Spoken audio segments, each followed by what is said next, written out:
Hello students, good morning. तो अपन last class तक unit second के जो कुछ पार्ट्स है, मतलब मोस्ट ऑफ जो टॉपिक्स है उसके बारे में अपन चर्चा कर चुके हैं। आज तो जो बाकी के जो रिमेनिंग पार्ट्स है, रिमेनिंग जो टॉपिक्स है यूनिट सेकंड के, like Gaussian wave packet, diffraction by single slit, phase velocity, group velocity का फूरियर ट्रांसफॉर्मेशन या फूरियर थ्योरम, ये अपन एक बार ये पूरी बुक हो जाए पांचों यूनिट, उसके बाद अपन उसको देखेंगे। उससे क्या होगा कि आपके जितने भी जो कॉन्सेप्ट है उसको समझने के लिए वो आई थिंक क्लियर हो जाएंगे तब तक। क्योंकि अभी अगर मैं उनको समझाना आपको स्टार्ट करूँगा तो कुछ चीज़ें ऐसी है जो आपके आगे आएंगी। तो मैं यही प्रेफर करता हूँ हर बार कि मैं जो जो रिमेनिंग वाला पार्ट है उसको लास्ट में पढ़ाने का बताता हूँ। तो आपका जो यूनिट 3 है आज अपन स्टार्ट करने वाले हैं, और जिसका नाम है simple solution of Schrödinger equation, यानी कि श्रोडिंगर समीकरण के सरल हल। क्या है? श्रोडिंगर समीकरण के सरल हल। तो इसको अपन स्टार्ट करते हैं कि सिंपल सॉल्यूशन ऑफ श्रोडिंगर समीकरण क्या है। कि एक तो अपने को देखना है उसकी ऊर्जा आइगेन वैल्यू ई, एक अपने को देखना है उसका फंक्शन साई, और ये कहलाते हैं उसके स्थायी अवस्था फलन। क्या कहलाते हैं? उसके स्थायी अवस्था हल और स्थायी अवस्था फलन या स्थायी अवस्था ऊर्जा eigen value, stationery state solutions, ये आपके कहलाते हैं। तो वैसे तो ये आप लास्ट क्लास में भी पढ़ चुके हो, लेकिन ये वाले टॉपिक के हिसाब से एक बार और देख लेते हैं। तो अपन जो simple solution of Schrödinger equation अपन लेके चलेंगे, simple solution of Schrödinger equation, ये आपका टॉपिक भी है और इस चैप्टर का नाम भी है। चैप्टर है ये आपका 3। चैप्टर कौन सा है? ये 3। तो क्या है? श्रोडिंगर या श्रोडिंगर समीकरण के सरल हल, ये आपका टॉपिक है। तो इसमें अपन देखेंगे काल अनाश्रित श्रोडिंगर समीकरण के हल अपन इसमें देखेंगे। कौन सी के? काल अनाश्रित श्रोडिंगर समीकरण के हल। तो यदि कोई कण वीआरटी क्षेत्र में क्या कर रहा है? गति कर रहा है। यदि कोई कण वीआरटी क्षेत्र में क्या कर रहा है? गति कर रहा है। तो उस कण पर जो, यदि कोई सपोज करना, पहले मैं टाइम डिपेंडेंट श्रोडिंगर समीकरण लिखता हूं, उसके बाद अपन टाइम इंडिपेंडेंट में इसको चेंज करेंगे। तो अपन जानते हैं जो टाइम डिपेंडेंट जो श्रोडिंगर समीकरण है वो किसके लिए आती है? यदि कोई कण किस विभव क्षेत्र में गति कर रहा है? वी.आर.टी में, ठीक है, और उस कण के संगत जो तरंग फलन का मान है वो कितना है? साई.आर.टी। तो जो टाइम डिपेंडेंट कालाश्रित, टाइम पर डिपेंड करने वाली जो श्रोडिंगर समीकरण होगी वो होगी आपकी minus H cut square upon 2m। अगर मैं 3 डायमेंशन में लिखता हूं तो ये क्या हो जाएगा? Minus H cut square upon 2m del square psi R T plus V R T psi R T equal to iota H का del psi R T over del T के बराबर। ये आपकी समीकरण नंबर 1 कहलाती है। इसको आप ऐसे भी लिख सकते हो चाहे तो, minus H cut square upon 2m plus del square plus V R T psi R T equal to iota H cut del over del T psi R T. ऐसे लिख लो चाहे ऐसे लिख लो, बात एक ही है। तो ये क्या है? ये आपका टाइम डिपेंडेंट श्रोडिंगर समीकरण कहलाती है। इसको मेरे को चेंज करना है टाइम इंडिपेंडेंट में। तो ये अपन पहले भी बात कर चुके हैं टाइम डिपेंडेंट टाइम इंडिपेंडेंट की, लेकिन देखना सेम प्रोसेस है। देखिए, तो ये समीकरण 1 है सपोज करना आपकी, इसको हटा दो, समीकरण 1 ये है। तो पहले तो अपन मानते हैं क्या कि जो विभव क्षेत्र है वो समय पर डिपेंड नहीं कर रहा है, यानी कि V R T equal to V R. जो विभव क्षेत्र है वो समय पर डिपेंड नहीं कर रहा है, यानी V R T equal to V R के बराबर। तो यहां से क्या हो जाएगा, माइनस श्रोडिंगर समीकरण minus H cut square upon 2m del square plus V are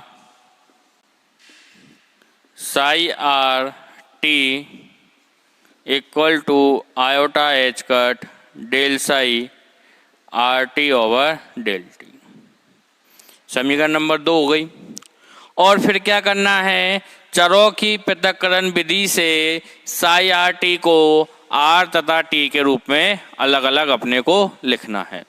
क्योंकि क्या है, यहाँ पे स्थिति आर और समय टी दोनों ही क्या है, इंडिपेंडेंट राशियां हैं, स्वतंत्र वेरिएबल्स है, इंडिपेंडेंट वेरिएबल्स है। उसकी वजह से मैं क्या कर रहा हूँ, साई आर टी को चरों की पृथक्करण विधि से क्या कर रहा हूँ, आर और टी के फंक्शन के रूप में अलग अलग लिख रहा हूँ। जहाँ साई आर टी को लिख दिया मैंने psi R into phi T, जहाँ साई आर तो आर का फंक्शन है और फाई टी किसका फंक्शन है, समय टी का। अब मैंने आपको बोला है आर और टी क्या है, स्वतंत्र राशियां है, इंडिपेंडेंट वेरिएबल्स है, स्वतंत्र राशियां है, इंडिपेंडेंट वेरिएबल्स है। यानी आर का मान टी पे डिपेंड नहीं करेगा, टी का मान आर पे डिपेंड नहीं करेगा। यानी आर में यदि मैं कोई चेंज करता हूं या आर के रिस्पेक्ट में कोई चेंज करता हूं तो टाइम में कोई चेंज नहीं होगा, और यदि मैं टाइम के चेंज करता हूं टाइम में या टाइम के रिस्पेक्ट में कोई चेंज करता हूं तो आर में भी कोई चेंज नहीं होगा। तो ये होता है आपका आर और टी इंडिपेंडेंट राशियां है। तो क्या होगा, तो यहाँ पे समीकरण 3 का मान समीकरण 2 में रख रहा हूं मैं। पहले तो चलो ठीक है, समीकरण 2 में रखते हैं, ये वाला 2, अच्छा ठीक है, हाँ 2 में रख रहे हैं। जिससे क्या होगा, minus H cut square upon 2m del square plus V R psi R phi T, यही हो जाएगा, equal to iota H cut del psi R phi T upon del T के बराबर। समीकरण नंबर 3 समझ में आया। अब आर और टी क्या है, इंडिपेंडेंट राशियां हैं। तो यहाँ जो डेल स्क्वायर है वो क्या है, आपका लाप्लासियन संकारक है, जिसको अपन लिखते हैं del 2 over del X 2 plus del 2 over del Y 2 plus del 2 over del Z 2 के बराबर। तो ये एक्चुअली आर ही तो है। आर वेक्टर क्या होता है आपका, एक्स आई कैप प्लस वाई जे कैप प्लस जेड के कैप के बराबर। तो ये आर में चेंज बता रहा है या आर के रिस्पेक्ट में चेंज बता रहा है, और ये क्या बता रहा है, टी के रिस्पेक्ट में। तो आर के रिस्पेक्ट में चेंज बताएगा तो ये वाला कंपोनेंट इसके लिए कांस्टेंट हो जाएगा, और ये टी के रिस्पेक्ट में बता रहा है तो आर वाला कंपोनेंट इसके लिए कांस्टेंट हो जाएगा। तो यहाँ पे अगर मैं इस वाली समीकरण को आगे लिखता हूँ फर्दर, तो क्या होगा, minus H cut square upon 2m, यहाँ पे आएगा del square psi R phi T. तो यहाँ पे फाई टी क्या है, कांस्टेंट है, तो फाई टी बाहर आ जाएगा और क्या बन जाएगा, del square psi R plus V R psi R phi T equal to iota H cut. अब वहां देख लेना कट नहीं रहो, टी क्या है, सॉरी टी के रिस्पेक्ट में आर कांस्टेंट है तो आर वाली टर्म बाहर आ जाएगी। क्या हो जाएगा, psi R del phi T over del T, समीकरण नंबर 4। ठीक है।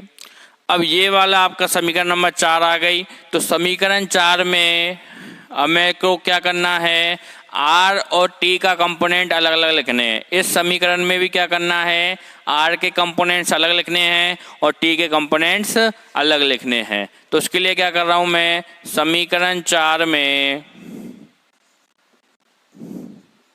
साई आर तथा फाई टी का भाग देने पर, समीकरण 4 में साई आर तथा फाई टी का भाग देने पर, उससे क्या होगा कि ये वाला कंपोनेंट ये वाला कैंसल आउट हो जाएगा, यहाँ पे ये वाला हो जाएगा और यहाँ पे साई आर वाला। देखिए कैसे, minus H cut square upon 2m।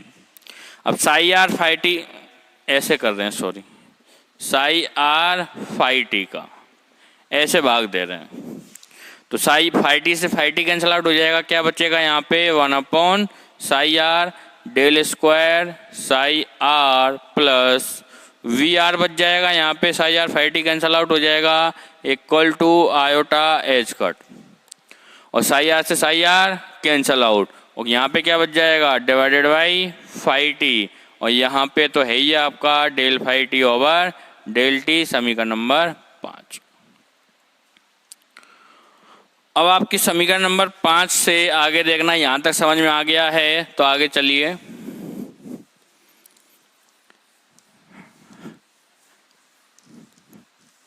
यहाँ पे देखना, यहाँ पे वैसे भी मैंने पहले बोला था, ये वाली जो टर्म है, इधर वाली जो टर्म है, इसको मैं किसके बराबर मान रहा हूँ, ई के बराबर माना, iota H cut upon phi T equal to या del phi T upon del T equal to E. और ई क्या है यहाँ पे, ऊर्जा आइगेन मान। अपन जानते हैं समीकरण जो होती है श्रोडिंगर समीकरण किसके रूप में होती है, S psi equal to E Sai के रूप में, जहाँ एच हैमिल्टोनियन ऑपरेटर है। इसको जब किसी फलन साई पर ऑपरेट करेंगे तो अपने को क्या मिलेगा, ऊर्जा आइगेन वैल्यू ई के बराबर आपको ऊर्जा आइगेन वैल्यू मिलेगी। ठीक है, तो ये वाला जो राइट वाला साइड है समीकरण 5 में, उसको किसके बराबर मान लिया मैंने, ई के बराबर। ये समीकरण 6 हो गई। तो यहां से अब जो समीकरण 5 होगी, अतः समीकरण 5 को कैसे लिख सकते हो आप फिर, minus H cut square upon 2m 1 upon psi R del square psi R plus V R equal to ई।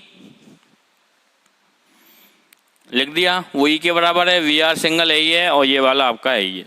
अब साई आर का क्या कर रहा हूँ मैं, इधर मल्टीप्लाई कर रहा हूँ, साई आर का क्या कर रहा हूँ, मल्टीप्लाई। तो क्या बन जाएगी ये समीकरण, minus H cut square upon 2m del square psi R, mathematics है, plus V R psi R equal to E psi are.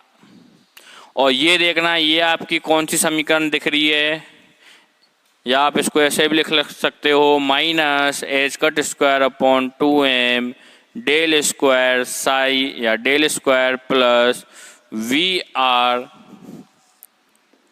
को जब साई आर पर आरोपित करेंगे तो क्या मिलेगा आपको, ई साई आर। अगर ये वाली इक्वेशन समझ पा रहे हो तो ये वाली इक्वेशन भी आप समझ पा रहे हो। इसका मतलब क्या है, अपन जानते हैं एक तो डेल स्क्वायर का जो वैल्यू रहता है वो कितना है, del 2 over del x2 plus del 2 over del y2 plus del 2 over del z2। ठीक है, और यदि मैं minus H cut square del square को लिखता हूं तो वो किसके बराबर है, पी स्क्वायर के बराबर है, ये अपन जानते हैं। तो यहां पे जब ये वाली जब मैं रखता हूं, यानी इसको, और ये क्या है आपका स्थितिज ऊर्जा, ये वाला कंपोनेंट किसका है, काइनेटिक एनर्जी का, ये वाला पोटेंशियल एनर्जी का।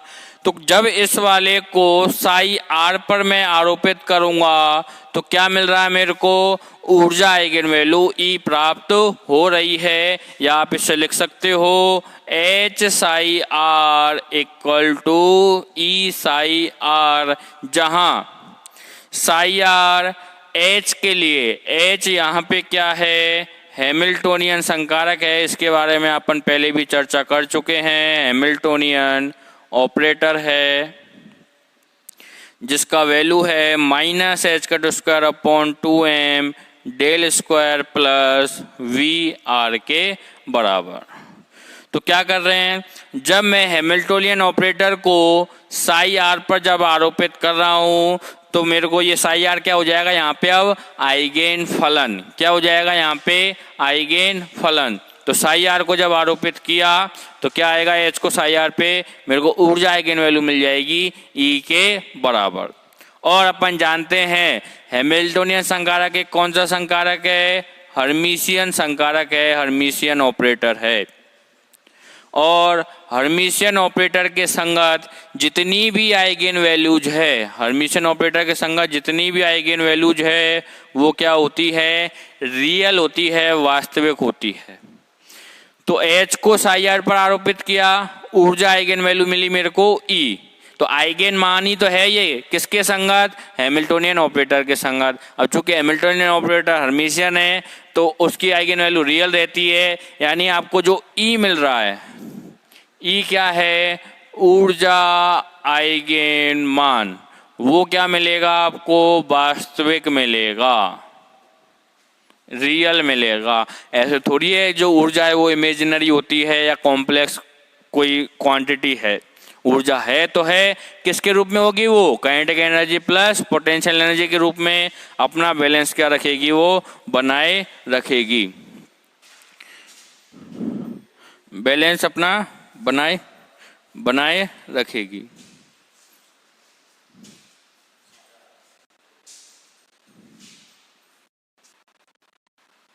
ठीक है, तो ये आपका हैमिल्टोनियन संकारक है, यानी जो ऊर्जा आइगेन मान मिलेगा वो मेरे को वास्तविक मिलेगा। इसके बारे में अपन चर्चा कर चुके हैं। तो ये वाली जो श्रोडिंगर समीकरण है, ये वाली जो श्रोडिंगर समीकरण है वो कैसी है, या ये वाली कैसे भी बोल लो, ये आपकी time independent Schrodinger equation, time independent Schrodinger equation.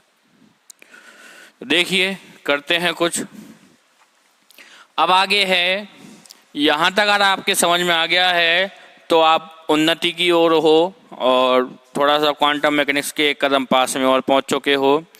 तो ये जो श्रोडिंगर समीकरण है ये एक्चुअली हेल्प क्या करती है, आपकी जो क्वांटम मैकेनिक्स की जितनी भी समस्याएं हैं, लाइक आपको H एटम को सॉल्व करना है, हाइड्रोजन परमाणु के प्रॉब्लम्स को, किसी सरल आवर्ती दोलित्र की प्रॉब्लम्स को सॉल्व करना है, या एल्काइल एटम्स वगैरह वगैरह की प्रॉब्लम्स को सॉल्व करना है कि कोई कण कहाँ पाया जाएगा, कैसे पाया जाएगा, उसकी स्थिति क्या होगी, उसकी ऊर्जा क्या होगी, सब के बारे में आपको श्रोडिंगर समीकरण बता देगा। क्यों, कैसे बताएगा, मैं आपको बता भी चुका हूँ।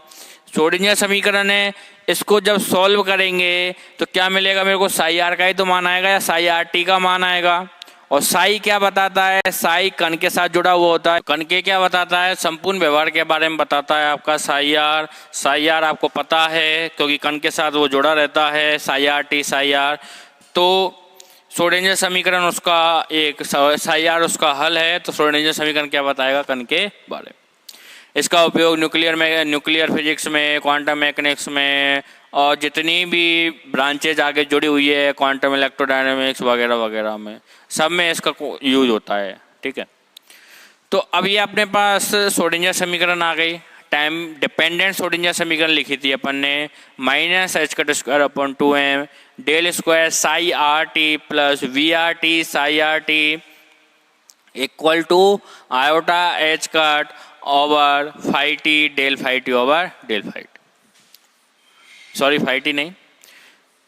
तो अपन लिखना चाहते हैं अब स्थायी अवस्था हल, स्टेशनरी स्टेट सॉल्यूशन, किसके, जो टाइम डिपेंडेंट अपनी श्रोडिंगर समीकरण थी टाइम डिपेंडेंट श्रोडिंगर समीकरण थी, क्या थी? Minus H cut square upon 2m del square plus V R T psi R T equal to iota H cut del psi R T over del T. इसका मेरे को स्थायी अवस्था हल लिखना है।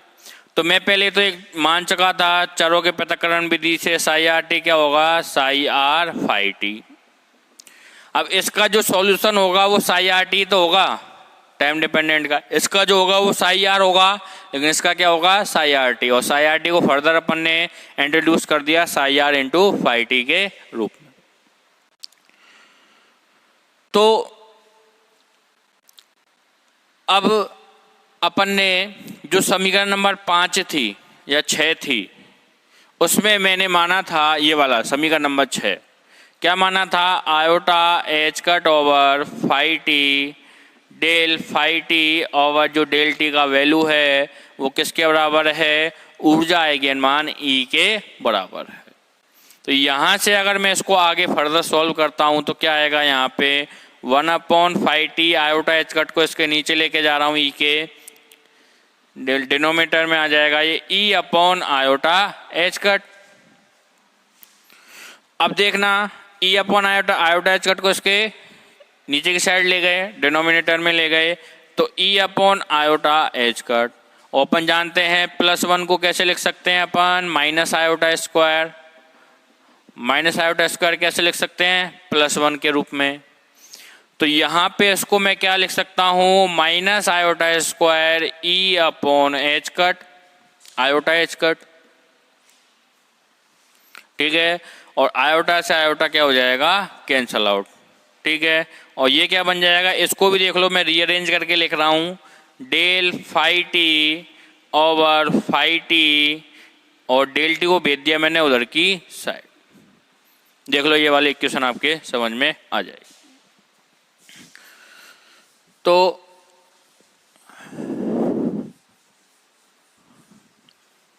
ये इसके स्टेशनरी स्टेट सॉल्यूशंस अपन कर रहे हैं। अब इसको फर्दर अब मैं सॉल्व करता हूं तो क्या आएगा? Del phi T over del T will be, iota से आयोटा कैंसल आउट, क्या बचेगा? Minus iota E upon H cut into del T. ये समीकरण मान लो आप कौन सी है? अननोन समीकरण है। समीकरण नंबर में 5, 6, 7, 8 मान लो, 6, 7 भी हो सकती है, 7, 8। अब समीकरण 8 का मैं क्या कर रहा हूँ? समाकलन। समीकरण 8 का समाकलन करने पर, तो समीकरण 8 का क्या कर दो? समाकलन। तो समाकलन किया तो क्या मिलेगा आपको? सॉरी, ये फाई टी है ना यहाँ पे, तो फाई टी और डेल फाई टी अपन जानते हैं, वैसे भी पहले बता चुके हैं अपन, F dash X upon F X होता है। इसका समाकलन क्या होता है? L N of F X के बराबर। तो इसका सॉल्यूशन क्या होगा? L N phi T equal to minus E upon H cut, iota E upon H cut, del T का क्या हो जाएगा? टी। अब चूंकि ये इनडेफिनेट सॉल्यूशन है, डिफाइन नहीं है, इसकी लिमिट नहीं दी गई है, इसलिए मैंने कोई कांस्टेंट जोड़ दिया प्लस एल एन सी, सी या एल एन सी, अपन ने कोई भी कांस्टेंट इसका जोड़ दिया। इसको ऐसे लिख सकते हैं, L N phi T minus L N C equal to minus E upon H cut T, या minus iota E T upon H cut. अपन जानते हैं L N A minus L N V क्या होता है? Log A minus log B equal to log of A upon V के बराबर। और यहाँ पे क्या जाएगा? Minus iota E T upon H cut. अब इसका क्या ले रहे हैं? समीकरण 9 का मैं क्या ले रहा हूँ? एक्सपोनेंशियल ले रहा हूँ। समीकरण 9 का क्या ले रहे हैं? एक्सपोनेंशियल, चरघातांकी रूप। तो समीकरण 9 का एक्सपोनेंशियल ले लो, क्या मिल जाएगा? अपन जानते हैं लॉग का एक्सपोनेंशियल लो या एक्सपोनेंशियल का लॉग लो, वैल्यू कितनी आती है? 1। एल एन ऑफ ई लो या ई ऑफ एल एन लो, इसकी वैल्यू कितनी आती है? 1। ये आपको पता है, क्योंकि इसका जो बेस रहता है कितना है? यहाँ पे जो लेके चल रहा हूं मैं, लॉग बेस ई। तो एक्सपोनेंशियल लिया तो लॉग वाली टर्म नहीं आएगी, कितना बचेगा केवल 5t अपॉन सी, और यहाँ पे आ जाएगा e की power minus ET upon H cut के बराबर। इसको exponential of minus iota ET upon H cut भी लिख सकते हैं। तो यहाँ से जो 5t आएगा उसकी वैल्यू कितनी आएगी, सी ई की power minus ET upon H cut, जहाँ c कांस्टेंट है और 5t आपका वैल्यू आ गया। तो 5t का वैल्यू यानी जो ये वाला जो वैल्यू है आप कैसे निकाल सकते हो, इसकी सहायता से। एनर्जी की वैल्यू पता है, टाइम t पता है, एच कट आयोटा आपको, ये तो कांस्टेंट है, ये c कोई कांस्टेंट है, तो इसकी वैल्यू आप कैलकुलेट कर सकते हो। c की वैल्यू भी आप कैलकुलेट कर सकते हो, ठीक है, प्रसामान्यीकरण सिद्धांत की सहायता से। कैसे, इंटीग्रेशन ऑफ अपन जानते हैं 5 star t 5t equal to dt equal to कितना होगा 1 या dv इक्वल टू 1। तो यहाँ जो साई आर है वो तो टाइम इंडिपेंडेंट श्रोडिंजर समीकरण से आ जाएगा, टाइम इंडिपेंडेंट श्रोडिंजर इक्वेशन से साई आर आ जाएगा। 5t आ जाएगा समीकरण 10 की सहायता से। तो साई आर का वैल्यू भी पता हो जाएगा, 5t का वैल्यू पता हो जाएगा, तो अपने को टोटल वैल्यू पता लग जाएगा। यानी कि जो साई आर टी जो वैल्यू होगी आपकी, साई आर टी जो वैल्यू होगी वो क्या होगी, साई आर जो सी कांस्टेंट है उसी को मैंने साई आर में इंक्लूड कर लिया, सी या ई की power minus iota ET upon H cut के बराबर। तो यहाँ पे मैं आपको पहले बता चुका हूँ, यदि आपको t इक्वल टू 0 पर तरंग फलन का मान पता है तो आप किसी समय t बाद तरंग फलन साई आर टी का मान ज्ञात कर सकते हो।